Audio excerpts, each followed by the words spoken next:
आप सभी के अंदर विराजमान मेरे परम पिता परमात्मा को मेरा कोटि कोटि नमन। नीता जी कहती हैं कि आप जिस धुन की बात करती हैं, क्या आपको वह सुनाई देती है? उसका अनुभव कैसे होता है? हम उसे कैसे पहचान सकते हैं? जी हाँ, बिल्कुल सुनाई देती है और बहुत सालों से बात करते समय, काम करते समय, हर समय सुनाई देती है। हाँ, हमारा ध्यान थोड़ा अगर इधर उधर हो जाए ये अलग बात है, बाकी वह तो हर समय अखंड है, हर समय सुनाई देती है। अगर हम हर समय उसका थोड़ा ध्यान रखेंगे तो वह बिल्कुल सुनाई देती है। आज लगभग 1 से 1.5 साल हो चुका है हमें वीडियो बनाते हुए, और मेरे हर वीडियो को अगर आप उठा के देखेंगे तो सिवाय शब्द धुन की प्राप्ति के दूसरी कोई बात नहीं होती है। उसी के बारे में हर बात कही जाती है। तो इतनी बात तब की जाती है जब वह चीज आपके पास होती है। जिस प्रकार संसार में जिसके पास जो होता है वह वही देता है। आप संसार में भी देखिए, किसी के पास संसार का ज्ञान होता है, किसी के पास रिद्धि सिद्धि मंत्रों का ज्ञान होता है, किसी के पास आत्म ब्रह्म का ज्ञान होता है, तो किसी के पास परमात्म ब्रह्म का ज्ञान होता है। इसी तरह संसार में भी जिसके पास जो होता है वो वही देता है। नख से चक तक सुखराम जी महाराज कहते हैं कि नख से चक तक यानी जो संसार की रीत है वही परमार्थ की रीत होती है। जो जैसा है, जिसके पास जो होता है वह वही संसार को देता है। अगर किसी के अंदर राग और द्वेष ज्यादा है ना, तो वह दूसरे को भी वही देता है। और जिसके पास प्रेम है, ज्ञान है, भाव है, तो वह उस संसार को भी वही देता है। संसार और परमार्थ कोई अलग अलग नहीं होते हैं। और फिर दूसरी बात कि उसका अनुभव कैसे होता है। सुखराम जी महाराज उस शब्द का अनुभव कैसा है उसके बारे में उदाहरण देकर बता रहे हैं। थाली में झनकार रे बाजा माए 36, सुन सुखराम कहे यूं जन्मे जगदीश। थाली में जैसे झनकार होती है, जैसे थाली बजाने के बाद जो आवाज आती है सन की, इसी तरह बाजे में जैसे 3600 राग होते हैं, बस इसी तरह वह परमात्मा इस मनुष्य के अंदर है। यहाँ पर 3600 राग से कहने का मतलब ये है कि ये शब्द धुन किसी को भंवरे की गुंजार की तरह सुनाई देती है, किसी को मंदिर की घंटियों की तरह सुनाई देती है, किसी को जैसे बहुत सारी चिड़ियाएं एक जगह ची ची कर रही हो इस तरह सुनाई देती है, किसी को जैसे मटके में खाली मटका हो और उसमें आवाज की जाए सांस की, तो वो कैसी गुंजार होती है, कुछ इस तरीके से सुनाई देती है। या किसी को ऐसे लगता है जैसे रात का कोई गहरा सन्नाटा है, सन सन सन सन इस तरीके से सुनाई देती है।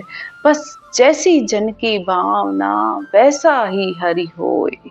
तो ये बस इसी तरीके से किसी को किसी तरीके से, किसी को किसी तरीके से सुनाई देती है।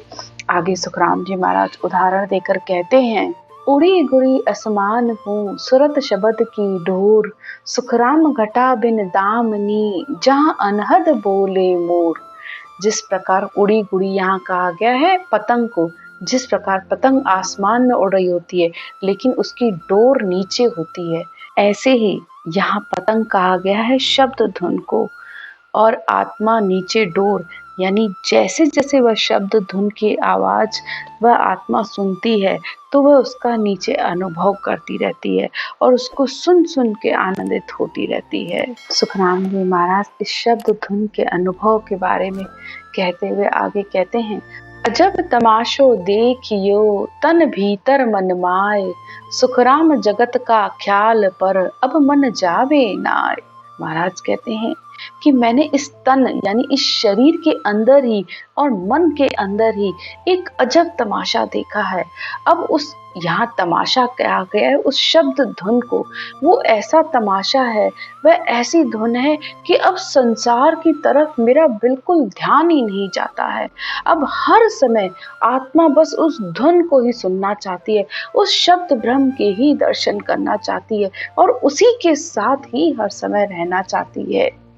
जगत तमाशे लग रही आन माया के संग, सुखराम दास जहाँ रम रया अनहद बाजे जंग।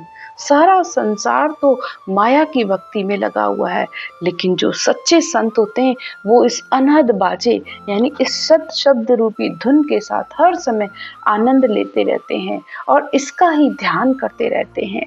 आगे महाराज कहते हैं, नहीं दिसे नहीं देखूं रूप रंग कछुनाय, सुखराम हाथ में हाथ रे यूं शब्द लखाया जाए।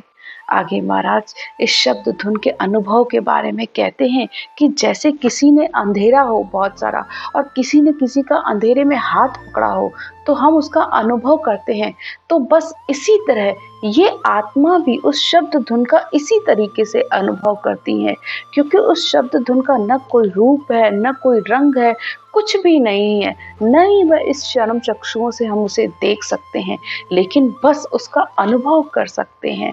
तो बस इसी तरीके से उस शब्द धुन का अनुभव किया जाता है। आगे वो और उदाहरण देकर कहते हैं, सुरत हमारी माकड़ी तार हमारी सांस, मन पवना घर लाए कर सुखदेव चढ़ा आकाश।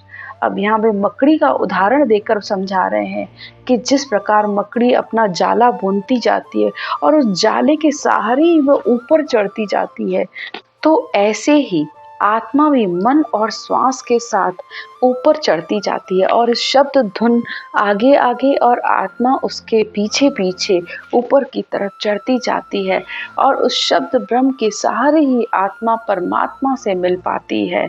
और जब आत्मा इस शब्द धुन के साथ उस शून्य के महल में पहुंचती है तो महाराज कहते हैं, आकाश मंड को चूर कर लिया सुन्न गढ़ जाए, निर्भय नेजा रो पिया सुखदेव काल न खाए।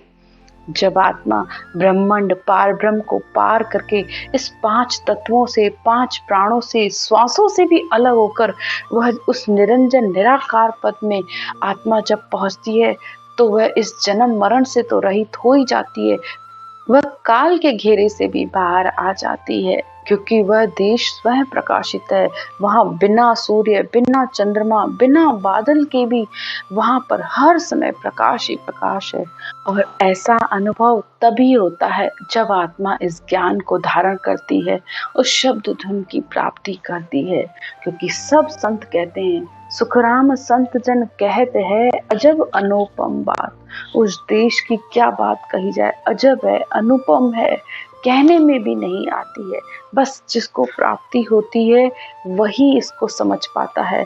जिस प्रकार गूंगा गुड़ खाकर भी उसकी प्रशंसा नहीं कर सकता और वह बता भी नहीं सकता कि ये कैसा है, तो ये गूंगे के गुड़ वाली ही बात है। तो आप इसको जरूर करिए, अपने जीवन में एक बार इसे जरूर अपनाइए। आज की चर्चा यहीं तक। राम राम।